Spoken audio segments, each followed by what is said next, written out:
नमस्कार। गंगा मैया की, यमुना मैया की जय, बाबा केदार, जय भगवान बद्री विशाल की, गोलजू महाराज की, पथवारी माता की। एनआईटी विधानसभा में लोकसभा क्षेत्र फरीदाबाद की इस विशाल जनसभा में मंच पर आसीन हरियाणा सरकार की मंत्री और हमारी दीदी, इनके चुनाव में विशेष रूप से मुझे भी 20-22 दिनों तक बड़कल विधानसभा में और आप सबके बीच में रहने का अवसर मिला था। हरियाणा सरकार की शिक्षा मंत्री आदरणीय सीमा त्रिखा जी, भारतीय जनता पार्टी फरीदाबाद के जिला अध्यक्ष श्री राजकुमार गोरा जी, मेरे साथ उत्तराखंड सरकार में मेरे सहयोगी डॉक्टर विनय रोहला जी, हरियाणा सरकार के पूर्व मंत्री श्री करतार सिंह भड़ाना जी और यहाँ के आयोजक, आज के इस कार्यक्रम के संयोजक श्री नागेंद्र भड़ाना जी, मंच पर आसीन भारती भाकुनी जी, अनिल नागर जी, उत्तराखंड प्रदेश के प्रदेश संयोजक आदरणीय ओम प्रकाश भट्ट जी, श्री भगवान सिंह जी, श्री नंद कुमार गोयल जी, मंच पर आसीन हमारे सभी पार्षदगण, सभी समाज सेवी सुरेंद्र रावत जी, लोकेंद्र बिष्ट जी, राकेश सदवाल जी, सुनील गोसाई जी, बीजेपी एनआईटी के चारों मंडल अध्यक्ष रविंद्र जी, संदीप भड़ाना जी, हरवर्धन जी, राजकुमार यादव जी एवं मंच पर आसीन हमारे सभी पदाधिकारीगण, सभी नेतागण और इस कार्यक्रम में फरीदाबाद लोकसभा क्षेत्र से पधारे हुए मेरे सभी बड़े बुजुर्ग, सभी उपस्थित माताएं, बहनें, मेरे नौजवान साथियों और प्रवासी जो हमारे कार्यकर्ता आए हुए हैं गुजरात से, छत्तीसगढ़ से हमारी बहनें आई हुई हैं, मैं उन सब का भी अपनी ओर से बहुत अभिनंदन करता हूँ। और यहाँ पर उपस्थित हमारे सभी पत्रकार मित्र, छायाकार बंधु, सभी का मैं देवभूमि उत्तराखंड के मुख्य सेवक के नाते, आप सब लोगों ने मेरा स्वागत किया, अभिनंदन किया, मैं भी आप सबका स्वागत करता हूं, आप सबका अभिनंदन करता हूं। राजा नाहर सिंह जी की धरती को प्रणाम करता हूं और आदरणीय मोदी जी की आप सबको राम राम करता हूं, अपनी भी राम राम करता हूं। भाइयों बहनों, आज आप सबके बीच में लोकसभा के इस महायज्ञ में, जो कि लोकतंत्र का महायज्ञ चल रहा है, मैं आदरणीय कृष्णपाल गुर्जर जी के समर्थन में आप सबसे निवेदन करने के लिए आया हूं कि कृष्णपाल गुर्जर जी को आप सब ने अपना मत देना है, अपना समर्थन देना है और हमारे प्रधानमंत्री आदरणीय मोदी जी को तीसरी बार देश के प्रधानमंत्री के रूप में फिर से देश की सेवा का अवसर देना है। आदरणीय कृष्णपाल जी गुर्जर ने अपने जीवन का एक लंबा समय देश प्रदेश की सेवा में लगाया है। पिछले 2 बार से लगातार वो फरीदाबाद लोकसभा क्षेत्र की सेवा करने के साथ ही केंद्रीय मंत्री के रूप में भी देश के अनेक क्षेत्रों को आगे बढ़ाने का काम उन्होंने किया है।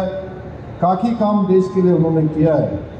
भाइयों बहनों, इसके बाद फिर से वो मोदी जी के एक सिपाही के रूप में जहां आप सबकी वकालत करेंगे, वहीं देश सेवा को भी आगे बढ़ाने का काम करेंगे। हम सभी लोग जानते हैं मोदी जी के नेतृत्व में भारत तेजी से आगे बढ़ा है। भारत का मान सम्मान पूरी दुनिया के अंदर बढ़ा है। हर भारतवासी का सर गर्व से ऊंचा हुआ है। भारत ने नए कीर्तिमान स्थापित किए हैं और ये सब आपके एक वोट की ताकत है। आज भारत इंफ्रास्ट्रक्चर के क्षेत्र में विश्व के बड़े बड़े देशों को भी टक्कर दे रहा है। पिछले 10 वर्षों की अगर हम बात करें, देश में अनेक काम हुए हैं। बड़े बड़े एक्सप्रेस वे बने हैं, हवाई अड्डों का निर्माण हुआ है, एम्स जैसे बड़े बड़े अस्पतालों का बड़े स्तर पर निर्माण हुआ है। पिछले 10 वर्षों में विज्ञान और तकनीकी के क्षेत्र में भारत ने अमेरिका और यूरोप को भी पीछे छोड़ा है। उनसे आगे बढ़ने का काम भारत की विज्ञान और ज्ञान के क्षेत्र में आगे हुआ है। भाइयों बहनों, आज भारत विश्व के मानचित्र में एक नया स्थान बना चुका है। एक सुपर पावर कंट्री के रूप में आज भारत उभर रहा है। आज भारत की अर्थव्यवस्था, अभी नागेंद्र जी बता रहे थे कि 5वें नंबर की अर्थव्यवस्था हो गई है। आने वाले समय में भारत की अर्थव्यवस्था नंबर 1 की अर्थव्यवस्था हो जाएगी। पहले तीसरे नंबर की होगी, फिर नंबर 1 की अर्थव्यवस्था होगी। भाइयों बहनों, हथियारों के निर्माण के क्षेत्र में आज भारत एक बड़ा निर्माता बन चुका है, एक बड़ा निर्यातक बन चुका है। आज विश्व में कहीं भी कोई घटना होती है, एक समय था 2014 से पहले का समय, जब भारत की पहचान विश्व के अंदर क्या हो गई थी? विश्व के अंदर पहचान हो गई थी कि दब्बू भारत, पिछलग्गू भारत, ऐसा भारत जो दुनिया के मंचों पर अपनी बात भी नहीं कह सकता था, अपने हितों की बात भी नहीं कर पाता था। भाइयों बहनों, उस दब्बू भारत, पिछलग्गू भारत से आज भारत की स्थिति हो गई है, दुनिया के अंदर कोई भी घटना होती है तो पूरा विश्व, पूरा संसार भारत के रूप का इंतजार करता है। ये नया भारत बनाने का काम हमारे प्रधानमंत्री मोदी जी के नेतृत्व में हुआ है। आज भारत की साख दुनिया के अंदर बढ़ी है, वहीं आज दुनिया तेजी से हमारी ओर देख रही है। आज आदरणीय मोदी जी की रेटिंग 76% की अप्रूवल रेटिंग के साथ विश्व के सबसे लोकप्रिय नेता आज मोदी जी बन चुके हैं। भाइयों बहनों, आज कोई भी रेटिंग होती है, हमारे दुनिया के अनेक देशों के लोग मोदी इज द बॉस कह के उनको संबोधित करते हैं। आज भारत का डंका विश्व में बज रहा है, लेकिन आदरणीय मोदी जी कभी नहीं भूले कि वो एक साधारण परिवार में पैदा हुए हैं, एक गरीब परिवार में पैदा हुए हैं। उनका जीवन एक सामान्य व्यक्ति की तरह है, इसलिए वो गरीबों के संघर्ष को जानते हैं, उनकी आवश्यकताओं को जानते हैं। भाइयों बहनों, इसलिए उन्होंने गरीब कल्याण की अनेक योजनाएं चालू की हैं। 2014 से पहले जब वो प्रधानमंत्री नहीं थे, देश के अंदर योजनाएं आती थी, लेकिन योजनाएं किनके लिए आती थी? योजनाएं विशेष लोगों के लिए आती थी। भारत के अंदर जो बड़े बड़े पद्मश्री पुरस्कार मिलते थे, बड़े बड़े मनोनयन होते थे, राष्ट्रपति बनते थे, उपराष्ट्रपति बनते थे, वो कुछ सिलेक्टेड लोग होते थे। भाइयों बहनों, लेकिन 2014 के बाद ये कार्य संस्कृति बदल गई। हर काम गरीबों के कल्याण के लिए होने लगा। देश की बड़ी बड़ी संस्थाओं में ऐसे लोगों का चयन होने लगा जो सामान्य से सामान्य स्थितियों में अपना जीवन जी रहे थे। हमारे सामने उदाहरण है, हमारे देश की राष्ट्रपति एक सामान्य आदिवासी परिवार में पैदा हुई और उनको स्वयं पता नहीं था कि उनका नाम राष्ट्रपति के उम्मीदवार के रूप में आ जाएगा और वो भारत की राष्ट्रपति बन जाएंगी। भाइयों बहनों, अनेक योजनाएं मोदी जी ने चलाई हैं। उन्होंने पूरे देश को अपना परिवार मान के काम किया। जनधन योजना, उज्ज्वला योजना, आयुष्मान भारत योजना, भाइयों बहनों प्रधानमंत्री आवास योजना, किसान समृद्धि योजना, गरीब कल्याण अन्न योजना, लखपति दीदी योजना, जल जीवन मिशन की योजना, ऐसी अनेक योजनाएं, लखपति दीदी, ड्रोन दीदी, तमाम योजनाएं। और आप ही के हरियाणा से बेटी बचाओ और बेटी बचाओ का अभियान शुरू हुआ। देश के अंदर मोदी जी ने प्रधानमंत्री बनते ही स्वच्छ भारत का अभियान चलाया। हम भूल नहीं सकते कि हमारी माताओं बहनों को आज किस प्रकार से उन्होंने खुले में शौच जाने का जो अभिशाप था उससे मुक्ति दिलाने का काम किया, किस तरह धुएं से मुक्ति का काम किया। दूर दूर जो पानी लेकर आती थी, छत अपने सर पर कई किलोमीटर की लंबी लाइनों में लगना पड़ता था, उन सब से मुक्ति का काम उन्होंने किया है। भाइयों बहनों, एक नहीं अनेकों काम उन्होंने किए हैं।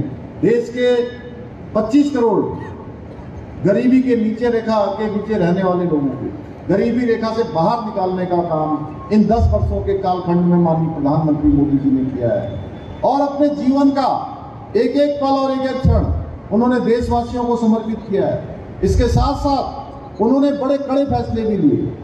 अभी मंच पर कुछ लोग बोल रहे थे धारा 370 समाप्त होना, ये कोई सामान्य घटना नहीं है। भाइयों बहनों, ये आतंकवादियों को, अलगाववादियों को, जिहादियों को पोषित करने वाली धारा 370 को हटाने का काम देश के किसी प्रधानमंत्री ने नहीं कर पाया, वह काम भी हमारे देश के भारत माँ के लाल नरेंद्र मोदी जी ने किया।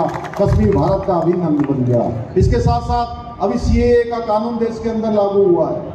इसके साथ साथ 3 तलाक से हमारी मुस्लिम बहनों को मुक्ति मिली है। भाइयों बहनों, देश आंतरिक रूप से भी मजबूत हुआ है, बाह्य रूप से भी मजबूत हुआ है।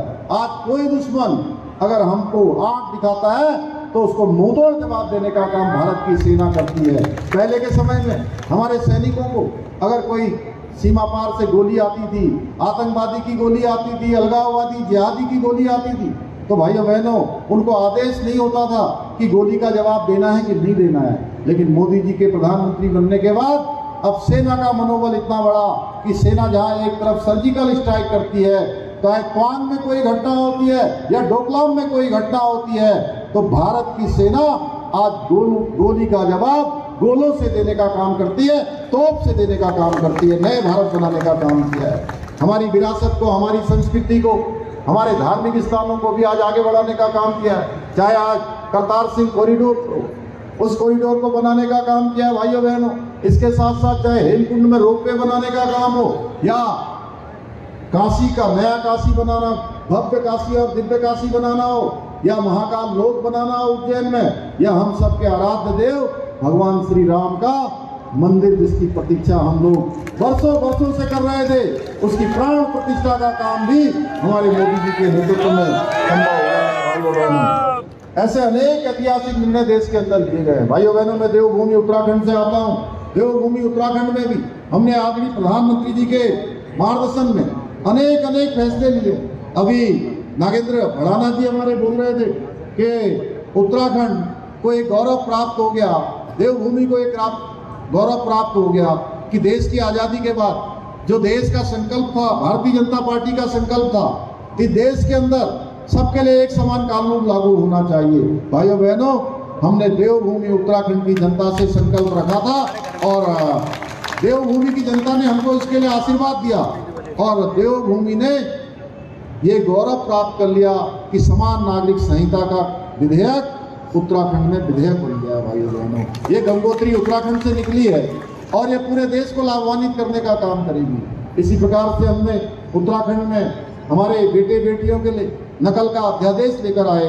उसके बाद वहाँ पर जितने भी नकल के खेल चलते थे, नकल माफिया हावी रहते थे, उन सबका ये खेल बंद हो गया और योग्यता, प्रतिभा, क्षमता वाले छात्र और छात्राओं को आज हर क्षेत्र में चयन का अवसर मिल रहा है। इसके साथ साथ देवभूमि उत्तराखंड के बारे में आप सबकी जो धारणा है देशवासियों की, दुनियावासियों की, कि ये देवभूमि है, इसका मूल स्वरूप बना रहना चाहिए। भाइयों बहनों, इसके लिए हमने कुछ कठोर निर्णय लिए। हमने देवभूमि के अंदर धर्मांतरण का कठोर कानून बना दिया, दंगा रोकने का कानून बना दिया और जो लैंड जिहाद चलता था उस लैंड जिहाद के खिलाफ भी वहां पर हमने एक अभियान चलाकर 5000 एकड़ से भी ज्यादा जमीन आज हमने लैंड जिहाद के तहत जो भूमि कब्जाई हुई थी उस भूमि को अतिक्रमण से मुक्त कराने का काम किया है। ऐसे अनेक काम भाइयों बहनों वहां हुए।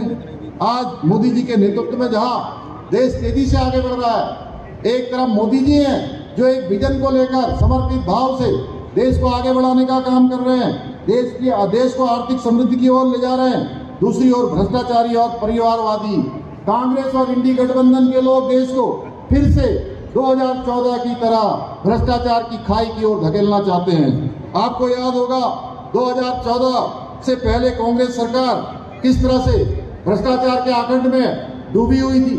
कभी कोयला घोटाला होता था, कभी 2G स्पेक्ट्रम का घोटाला होता था, कभी 3G स्पेक्ट्रम का घोटाला, कभी कॉमनवेल्थ का घोटाला।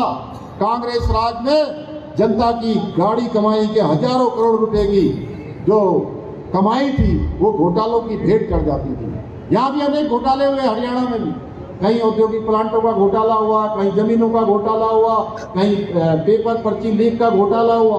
अनेक घोटाले हरियाणा में हुए। लेकिन भाइयों बहनों, मोदी जी के आने के बाद पिछले 10 सालों में एक भी घोटाला नहीं हुआ, क्योंकि मोदी जी ने कहा उसी समय सरकार में आते ही न मैं खाऊंगा न किसी को खाने दूंगा। भाइयों बहनों, और किसी भी तरह से आज कांग्रेस सत्ता में आकर फिर से वही घोटालों का दौर शुरू करना चाहती है। लेकिन देश की जनता ने ठान लिया है इस बार भ्रष्टाचार को बढ़ावा देने वाली कांग्रेस और इंडी गठबंधन के लोगों को जड़ से उखाड़ फेंकना है। और वह जब ये सारे के सारे भ्रष्टाचारी परिवारवादी दल तुष्टीकरण करने वाले अपनी हार देख रहे हैं तो ये लोगों ने एक गठबंधन बना लिया है, और ये गठबंधन भी किसी ठगबंधन से कम नहीं है भाइयों बहनों। अभी मैं हरियाणा में हूँ, आज मैं देख रहा हूँ, आज मैं दिल्ली में था, तो आज ये आप पार्टी और कांग्रेस पार्टी दोनों राज्यों में मिलकर चुनाव लड़ रहे हैं, और वहीं मैं पंजाब में था, वहाँ अलग अलग चुनाव लड़ रहे हैं। भाइयों बहनों, एक दूसरे को वहाँ गालियाँ दे रहे हैं और यहाँ गलवैयाँ कर रहे हैं। आप स्वयं इनका कैरेक्टर देखिए, ये किस प्रकार के कैरेक्टर के लोग हैं। ये लोग तो आपस में ही एक दूसरे को ही ठगने में लगे हुए हैं। इस गठबंधन की न तो कोई विचारधारा है, न देश के लिए कोई इनका विजन है, और ये गठबंधन कोई सरकार बनाने का गठबंधन नहीं है। भाइयों बहनों, सत्ता के लालच में कांग्रेस ने हमेशा तुष्टीकरण की राजनीति को आगे बढ़ाया है। कांग्रेस ने दशकों तक राम मंदिर को बनने नहीं दिया, बड़ी वकीलों की फौज सुप्रीम कोर्ट में खड़ी कर दी जिससे कि राम मंदिर न बने, और भगवान राम को काल्पनिक बताने में भी इन्होंने कोई संकोच नहीं किया। भाइयों बहनों, जब आदरणीय मोदी जी के नेतृत्व में प्रभु श्री राम का मंदिर बन गया, इन सबको प्राण प्रतिष्ठा का न्योता दिया गया, इन्होंने प्राण प्रतिष्ठा के न्योते के कार्यक्रम को भी ठुकरा दिया। भाइयों बहनों, इतने से भी इनका मन नहीं भरा तो अब कांग्रेस के नेता अब तमाम तरह से कोई न कोई मीन में एक रोज निकालते हैं। मैं पिछले दिनों अयोध्या में भी एक चुनावी कार्यक्रम में गया था, वहाँ के नामांकन के कार्यक्रम में, तो मैंने देखा, मैं भी भगवान राम के दर्शन करने गया, 1 लाख से भी ज्यादा लोग प्रत्येक दिन वहाँ जो है भगवान राम के दर्शन करने आते हैं, और इतनी बड़ी संख्या आती है पूरे देश के अंदर जहाँ हर्ष और खुशी की लहर है, तो ये शोक में डूबे हुए हैं भाई, क्योंकि इनके ऊपर भगवान राम की कृपा नहीं है। इनको बुलाने के बाद भी वहाँ नहीं गए, क्योंकि वहाँ तो वही जा सकता है जिस पर भगवान राम की कृपा होती है। हमारे आपके चाहने से कोई वहाँ नहीं जा सकता। भाइयों बहनों, कांग्रेस के नेता अब नई नई चीजें निकाल के ला रहे हैं। इन्होंने अब पैतृक संपत्ति पर टैक्स लगाने का भी जो है, टैक्स लगाने की भी ये बात कर रहे हैं। ये कहते हैं अगर आपने 1 लाख रुपए अपनी मेहनत की कमाई से, परिश्रम से, अपने संघर्ष से कमा कर रखी है, तो आपके बाद आपके बच्चों को उसमें से आधा ही पैसा मिलेगा। आधा पैसा एक जब्त कर लेंगे, आधा पैसा जानते हैं किसको दे देंगे? इनका जो एक विशेष वोट बैंक है, आप जानते हैं ना एक विशेष वोट बैंक कौन सा है? सब लोग जानते हैं ना। उस विशेष वोट बैंक को कहते हैं कि हम दे देंगे। वे कहते हैं देश के आर्थिक संसाधनों में पहला हक किसी का है तो उस विशेष वोट बैंक का है, जिसको आज़ादी के बाद इन्होंने लगातार प्रोत्साहित करने का काम किया है, लगातार तुष्टीकरण करने का काम किया है। उसी का परिणाम है कि 1950 से लेकर अभी तक जो आंकड़े आए हैं, उन आंकड़ों में एक बड़ी जनसंख्या, जो देश की बहुसंख्यक जनसंख्या है, हिंदू जनसंख्या, वो 14% से भी कम हो गई है। भाइयों बहनों, 14-15% पहले से अंतर आ गया है। देश की आज़ादी के समय जो प्रतिशत था उसमें से इतने नीचे गिर गया है।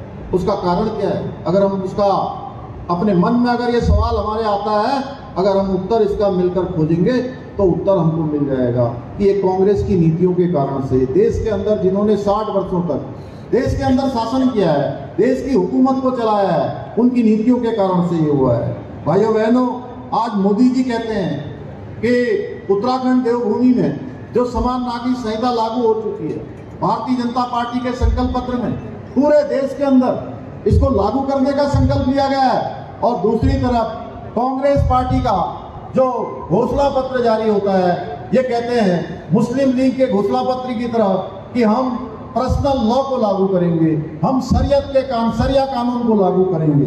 भाइयों बहनों, मोदी जी कहते हैं देश के संसाधनों पर पहला हक गरीबों का है, देश के पिछड़ों का है, हमारे ओबीसी वर्ग का है, एससी वर्ग का है, एसटी वर्ग के लोगों का है। और कांग्रेस कहती है देश के संसाधनों पर पहला हक एक वर्ग विशेष का है, यानी कि अल्पसंख्यकों का है। इस मानसिकता के साथ इन्होंने आज आरक्षण को भी एक धर्म विशेष के लोगों को देने का काम प्रारंभ कर दिया है। कर्नाटका में इनकी सरकार बनी, कर्नाटका में इन्होंने अन्य पिछड़ा वर्ग में एक धर्म विशेष के लोगों को सम्मिलित कर लिया और उनको ओबीसी का आरक्षण देना शुरू कर दिया। भाइयों बहनों, ऐसा नियम ये अब आगे चलकर कहते हैं कि हमारी सरकार बनेगी। आपने लालू प्रसाद यादव जी का बयान सुना होगा, वो कहते हैं कि मुस्लिमों को आरक्षण दे दिया जाना चाहिए। ये देश के अंदर इस प्रकार की मानसिकता से काम कर रहे हैं, ये देश में ऐसा लागू करना चाहते हैं, लेकिन देश की जनता कांग्रेस के इन मंसूबों को समझ चुकी है और इस चुनाव में इनको मुंहतोड़ जवाब देने वाली है। पिछली बार से भी इनकी सीटें और कम होने वाली हैं। भाइयों बहनों, वहीं हरियाणा की जनता भी समझ चुकी है कि यहाँ पर किसी और को वोट देने का कोई फायदा नहीं होने वाला है, वोट खराब होने वाला है। चाहे जेजेपी को वोट देने का मतलब अपना वोट खराब करना हो, जिन्होंने सत्ता के लालच में आकर अपना गठबंधन तोड़ दिया और जनता के साथ विश्वासघात करने से बिल्कुल भी ये लोग जो है थोड़ा सा भी इनको कोई संकोच नहीं हुआ है। ऐसी पार्टियों के प्रत्याशियों की इस बार के चुनाव में जमानत जब्त होना तय है। भाइयों बहनों, मैं पूरे देश के अंदर प्रचार के लिए गया हूँ। मैंने अनेक क्षेत्रों में देखा है, कल दिल्ली में था, हरियाणा में था, दूसरी सीटों पर गया हूँ। हरियाणा, दिल्ली सहित पूरे देश में, पूरा पश्चिम, उत्तर, दक्षिण, कश्मीर से लेकर कन्याकुमारी, अटक से लेकर कटक तक एक ही लहर देश के अंदर चल रही है। वो लहर है मोदी जी की लहर और भारतीय जनता पार्टी की लहर। भाइयों बहनों, आप सबके आज मैं यहाँ पर जिस प्रकार का जोश देख रहा हूँ, जिस प्रकार हर समाज के लोग यहाँ पर आए हैं, हर वर्ग के लोग यहाँ पर आए हैं, बड़े बुजुर्ग आए हैं, माताएं बहनें आई हैं, हमारे नौजवान आए हैं।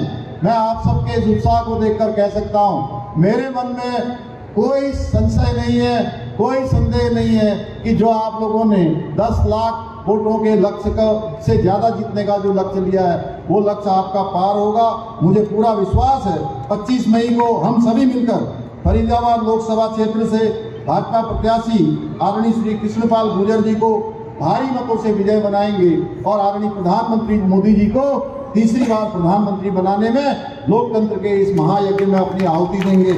इसी आशा और विश्वास के साथ मैं आप सबसे निवेदन करते हुए मैं अपनी वाणी को विराम देता हूँ। बहुत बहुत धन्यवाद। जय हिंद।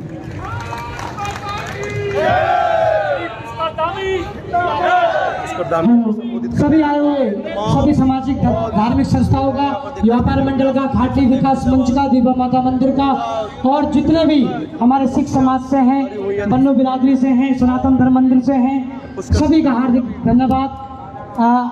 थोड़ा सा स्टेज की रूपरेखा नहीं बन पाई, जिसके लिए मैं पुनः आप लोगों से दिल की गहराइयों से क्षमा चाहता हूँ। उससे भाइयों का नाम नहीं ले पाए क्योंकि स्टेज की गरिमा थी। जब तक के लिए बने रहिए आप देख, परंतु आपका आशीर्वाद मिला, प्यार मिला। आप